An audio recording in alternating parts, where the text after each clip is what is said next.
Hello, I'm Tess. Today I'm going to be showing you how to make a really wonderful sweet potato, fig and Comté cheese tart. So the first thing is to make the pastry. So I'm going to do that by adding my flour. I'm also going to add my walnuts as well, which are going to give the pastry a really nice nutty taste. And also a really good pinch of salt as well. Give that a whiz. Pulsing is the best way to break up the walnuts, so you get a really nice smooth texture. It's really important that you break them up to a nice fine crumb, like the flour, otherwise it's going to be really difficult when you roll out the pastry. So I've got 75 grams of butter right here. I'm just going to pop that straight in. Lid on. And you just want to blend it until the mixture comes nicely together. So I put my pastry into cling film and I'm going to let it rest in the fridge until it's nice and solid. So this will take about half an hour or so. So while the pastry for my tart is chilling in the fridge, I'm going to prepare the filling. So I have my sweet potato all nicely chopped and ready to go here, and I'm just going to pop them on steam until they're nice and soft. So I've steamed my sweet potatoes, they're now soft and really nicely cooked. And now I'm going to get on with rolling out my pastry. You want to be nice and gentle with it because it's got the walnuts in it, it's not going to have as much elasticity. So you have to be really, really careful, and it's quite likely to be quite crumbly. Don't worry about it, just take it nice and slow and bear with it. So I've got my pastry all ready and I'm going to pop it into the fridge for 20 minutes more just to harden it a little bit before I put it in the oven and bake it blind. So I'm just going to grate some cheese and I'm going to prepare the rest of my filling. I'm going to chop the end off. This is a really wonderful cheese to use because it melts so deliciously well. It also has a really nice nutty flavour. You can just smell it. It's got a richness. It's so much better than mature cheddar.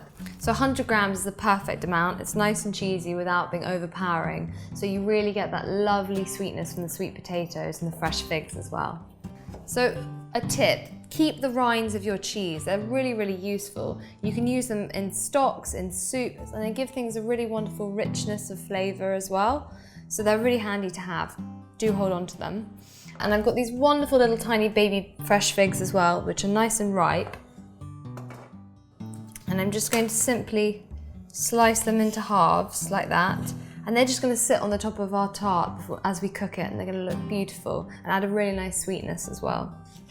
Into the bowl is going to be all my wet ingredients. So I've got my eggs, which are going to be for the filling. Okay, 4 eggs. So I've got the creme fraiche going in. I've got some mustard, which is going to add a really wonderful kind of kick. I'm going to add a really good pinch of salt and pepper to help season and bring out the flavours. I've got some fresh thyme leaves. So what you want to do is you want to get the stalks. So you just want to pick the leaves off individually and pop them in. They're just going to add a really wonderful depth of flavour, help bring out the sweetness of the sweet potato and the figs. And finally, the milk as well. Just going to go in. And you want to give that a really good mix together with a whisk. Like so, until it comes together into a nice, smooth, creamy mixture. So my pastry case is now deliciously baked and it's ready for its filling. I'm going to start by adding my cheese into the base of the pie dish. This is going to melt and just provide a wonderful, rich flavour. The next thing is my sweet potato, which is nicely soft and steamed. You just want to evenly spread that around the bottom over the cheese. Now I'm going to add my wet mixture. So the trick is to make sure it's successful and you don't spill it everywhere, because it's really easy, I promise you, to add half of the mixture and then add some of it right before it goes into the oven to avoid spillages. So I'm just going to add some of mine into here now. But the final little bit, I'll wait until I add it into the oven. So to finish, I have these lovely figs here, which I've just sliced, and I'm just going to dot them around the top. So that's going to need some time in the oven to set. You want to cook it until it's set to a nice wobble. This will take about 25 to 30 minutes.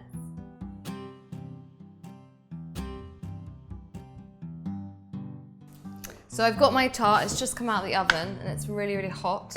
I'm just going to pop this to one side to cool. It's smelling incredible, and as you can see, looking really pretty as well. So I'm just going to pop it to one side to cool down for about 10-15 minutes or so, just until it gets a bit down to room temperature. You don't want to take it out of the case when it's hot because your pastry won't be held together so well.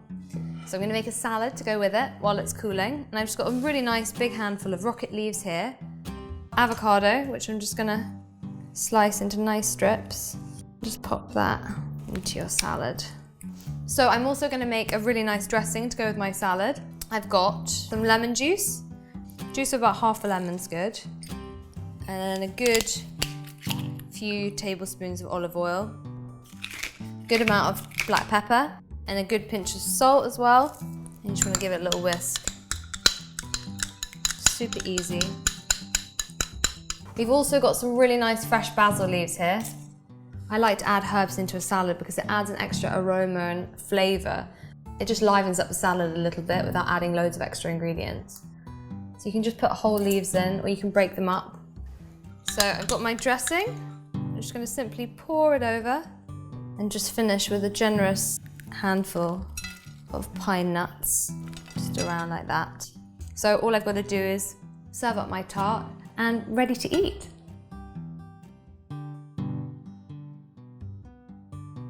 So as you can see the bottom layer of the cheese has melted really beautifully into the tart.